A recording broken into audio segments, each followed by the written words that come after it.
Hi everyone. So I welcome you all to my second video and learning series. Today we're going to see about the surviving sepsis guidelines which came out recently in March 2026. We are already a little bit late to this topic. Many videos have come, but most of them are telling about the new updates with respect to certain domains and headings. But I'm going to try to simplify it. I'm going to go based on a case discussion type of thing. So let me start.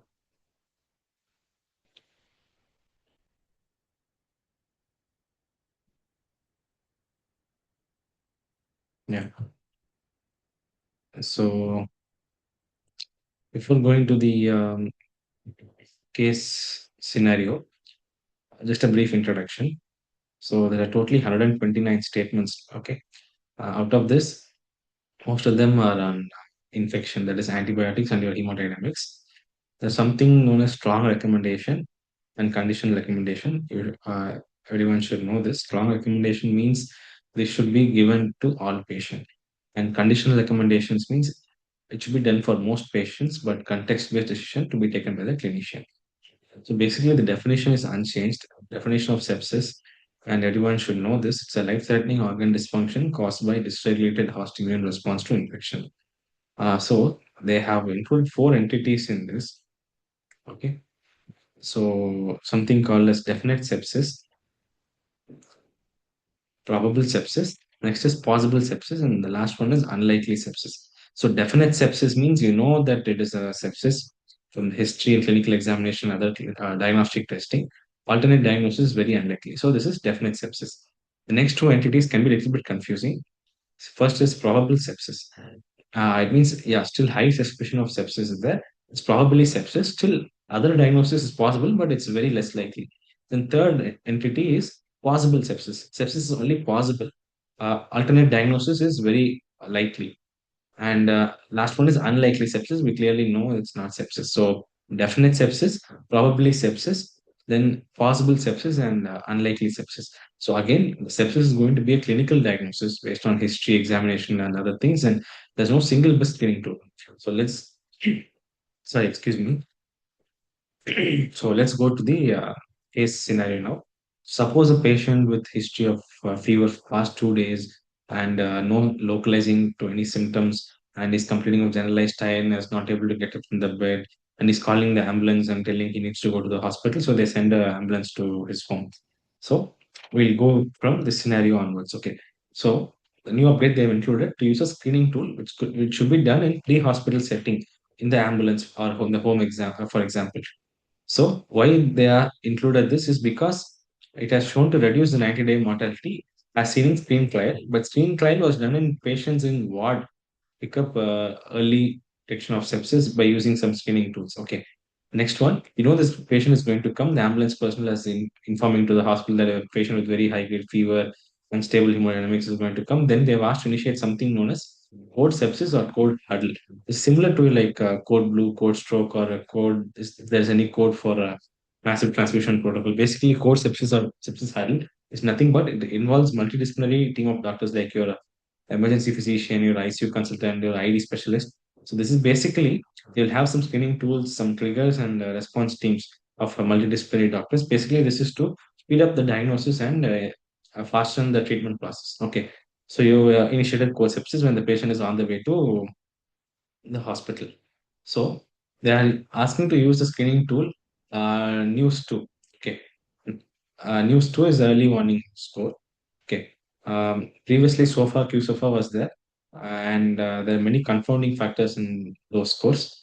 So they preferred News 2 over other parameters. Again, a single screening tool may not fit all patients. Some patients with certain comorbidities, you cannot use this to detect sepsis. Ultimately, it's a clinical diagnosis only, but still they're asking you to use screening tools, probably a News 2 score. We'll see what this News 2 at the end of the discussion. Okay, so now patient is on the way, and if you expect the patient travel time is more than 60 minutes in possible or probable sepsis with septic shock, you have to give antibiotic. Okay, so basically, if the travel time is more than 60 minutes, antibiotic can be given in the on the way, either in the ambulance if patient is coming by road or in air ambulance or whatever. Okay, and there is no evidence, poor evidence for using rapid diagnostic tests to diagnose sepsis. Again, it's a clinical diagnosis only, and preferably if you're going to give antibiotic enro, you have to remember to take blood culture before antibiotics. It is always preferred to take blood cultures before antibiotics and take blood cultures as soon as possible. Okay, and with regards to antibiotic timing, see, you have to remember if patient is having shock, whether it is a definite sepsis or probable sepsis or possible sepsis, you have to give the antibiotic as soon as possible. But ideal time limit they've given is to give within 1 hour. You have to give as soon as possible, but not beyond 1 hour. Okay, so this is if patient is having shock, whether it is a definite, probable, or possible sepsis. So, if patient is not having shock, but still, if you think it is a definite or probable sepsis, again, nothing's going to change. You're going to give the antibiotic within 1 hour, but it should be given as soon as possible. The only thing they have included is if you think that it is only a possible sepsis, other diagnosis is likely, and patient is stable, not having any shock. They're given the time window of 3 hours. In this time, you have to assess whether it is infectious cause or non-infectious cause of the deterioration.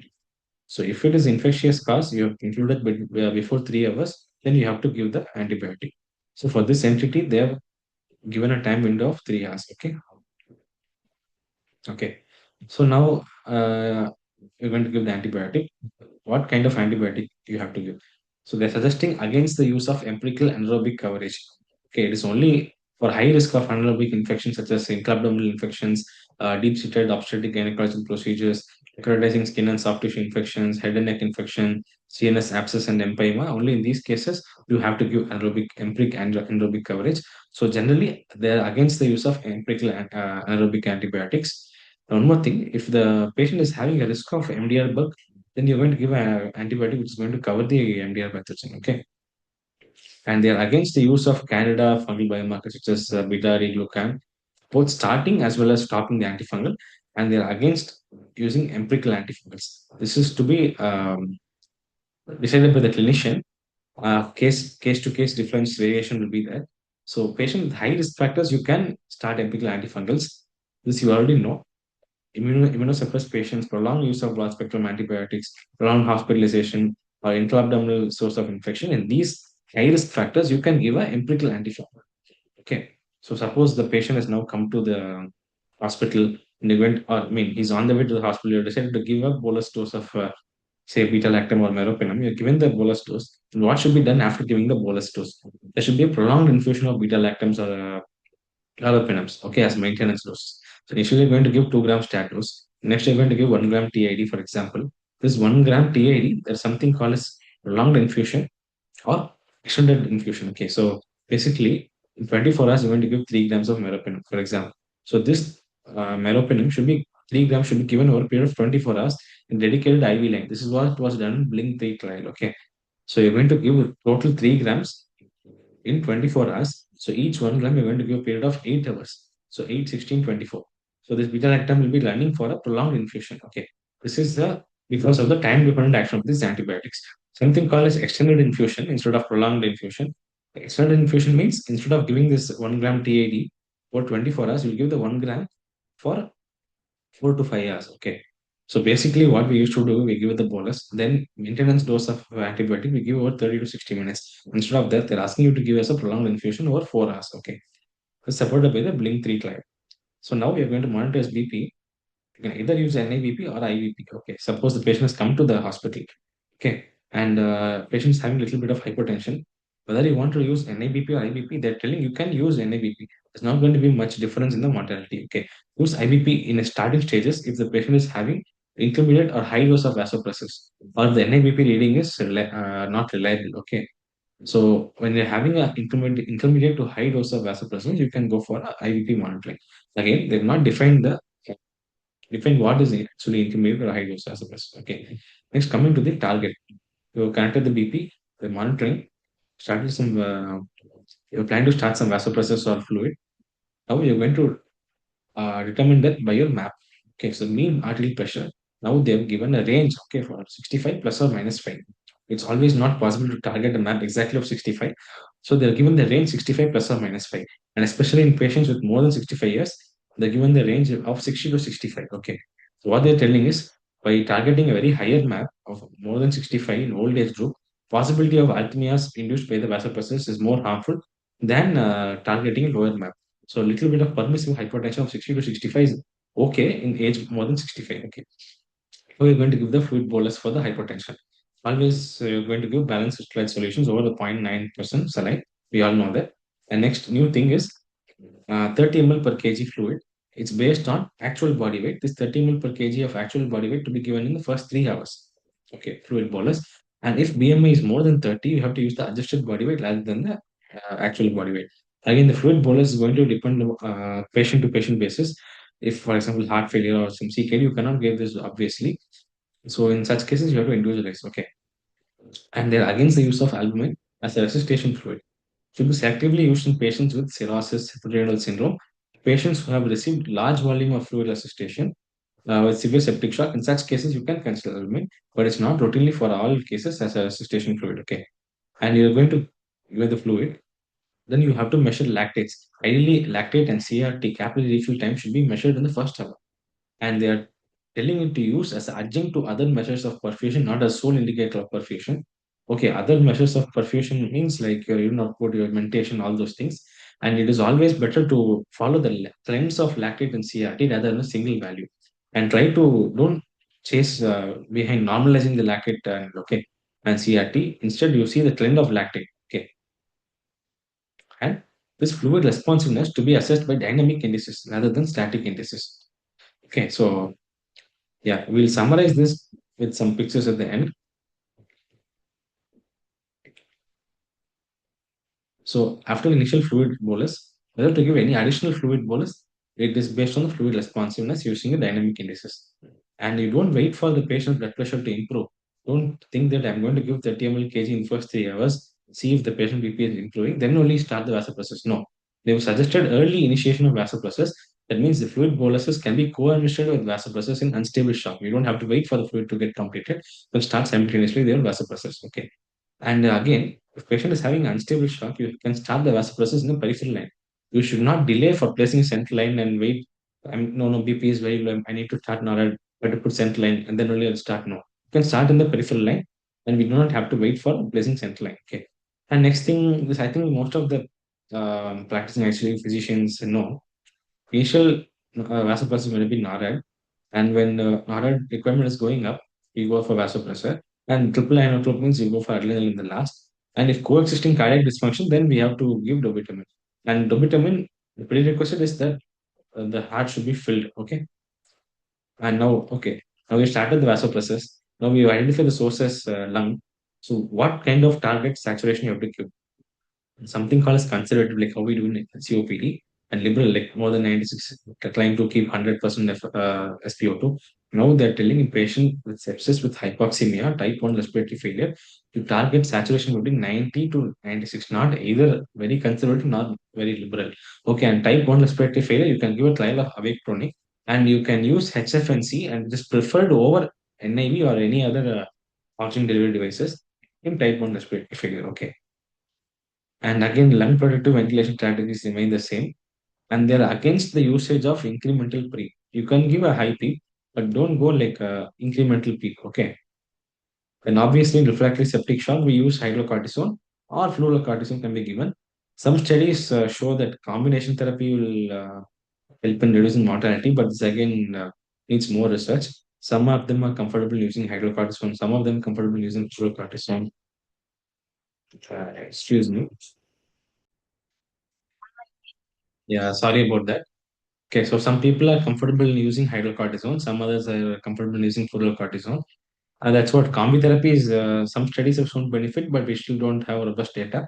And they're entirely against the use of vitamin C, methylene blue, IVIG, and blood purification or imperfusion techniques. And there's no evidence of Zhu Beijing. So basically, initially the Euphorets trial came, and it showed there is no mortality benefit with using polymyxin hemoperfusion. Then Tigris trial came after this. Same time, almost in March, when both the sepsis guidelines and this trial came out. This trial has showed some benefit in mortality if you do polymyxin B hemoperfusion in patients who have a endotoxin assay of zero point 0.6 to zero point 0.9. Okay, between this range, if they have introduction levels, if you do the polymyx simply perfusion technique, they have shown to have reduced mortality. All right. And there was some criticism in this trial because they have borrowed this data from Euphorets trial for the control group. Okay. Sorry, for the control group.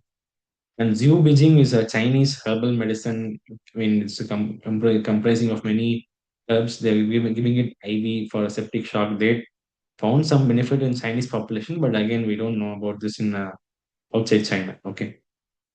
And the new guidelines suggest using therapeutic drug monitoring in selected patients, and early source control should be done within 6 hours. So remember the timelines. 0 hour, basically you're going to give use some screening tool. Okay, in 0 hour, and within 1 hour you're going to do blood cultures, antibiotics, try to measure lactates and capillary refill time. If it is a stable patient without any shock, and if there's only a possible sepsis, you're going to wait till 3 hours till you give antibiotic. I mean, it's not you're going to wait always. You have to give at least within 3 hours. And then is your source control within 6 hours. Okay. Then there's no role of prebiotics or probiotics. And selective digestive decontamination can be used in low antimicrobial settings. Okay. Okay. So patient is now in improving after fluid boluses and vasopressors. And they are they have recommended to use these general measures like early enteral nutrition, stress health prophylaxis, DVT prophylaxis, Clexane over your normal heparin. And if CVG is more than 180, you have to use insulin. Okay.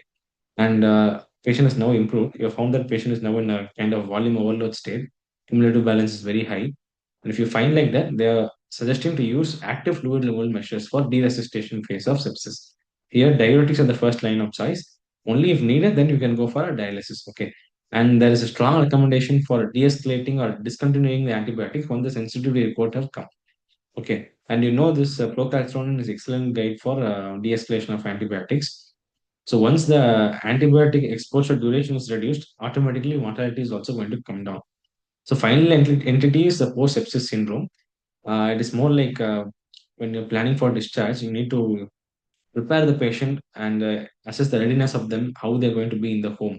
More like a physical and mental rehab and cognitive support. Okay. So I told you we'll see the news score at the end of this thing. Yeah. So basically, news to score is having 5 parameters: heart rate, systolic blood pressure, temperature, SpO2, and respiratory rate. Okay. The normal range is 0 points. Some abnormality they've made like one, moderate abnormalities two, and severe abnormalities, extremes of tachy or brady like that in three. You only have to memorize this. One more thing is important about this is they have included AVPU and oxygen requirement. A presence of delirium automatically adds 3 points to this, and O2 requirement adds 2 points to this. Okay. So what is the inference? More than five means you need an urgent ICU consult, and more than seven means chances of ICU admission is very high and increased mortality. Okay. Problem with this is it may underestimate the ongoing worsening of the condition. For example, if you don't know the patient's baseline parameter, then it would have gone to from 1 to 2. So we don't know. We might assume that it's still in 2 and point may get overall score maybe still be low. Okay. So just we'll go through some images so that it will be easy. So code sepsis is nothing but you're going to include multidisciplinary team of doctors. It includes some screening tools and rapid to hasten your diagnosis and treatment. Okay, so antibiotic, if you're going to take more than 60 minutes for traveling to hospital, you can give antibiotics on road, but preferably after taking blood culture. And timing of antibiotic is very important. Okay, if patient is with shock, you have to give as soon as possible, ideally within 1 hour. Okay, and there's no preference of IBP or NIBP in stable patients. Only if intermediate to high dose of vasopressors, you need to go for IBP. And again, the intermediate dose or high dose is not defined. They're not given a value for this dose. Sorry. Yeah, then prolonged infusion of beta lactams. Remember that. And IV fluid, 30 ml per kg to be given in the first 3 hours. If it's obese patient, use the ideal body weight. Otherwise, use the actual body weight. Okay. And use dynamic indices of fluid resuscitation. Lactate to be as an adjunct for fluid responsiveness, not as a sole indicator. And lactate cleanse are more important than going for normalizing the value. Okay, again, peripheral line, you can start vasopressors. No need to wait for placing central line. Yeah, remember NARAD is the first line, then you go for vasopressin, then adrenaline. If coexisting cardiac dysfunction, go for the vitamin. And they asking, they are preferring HFNC in type 1 respiratory failure over NIV or face mask. Okay. Okay, then you can give a trial of awake proning in type 1 respiratory failure sepsis. And no routine use of probiotics, only, yeah, there's a prospect trial which is showing against use of routine antibiotics. Okay. Sorry, probiotics. So that's it. I hope I have tried to simplify this in a short time. If any doubt, please let me know in the comment section.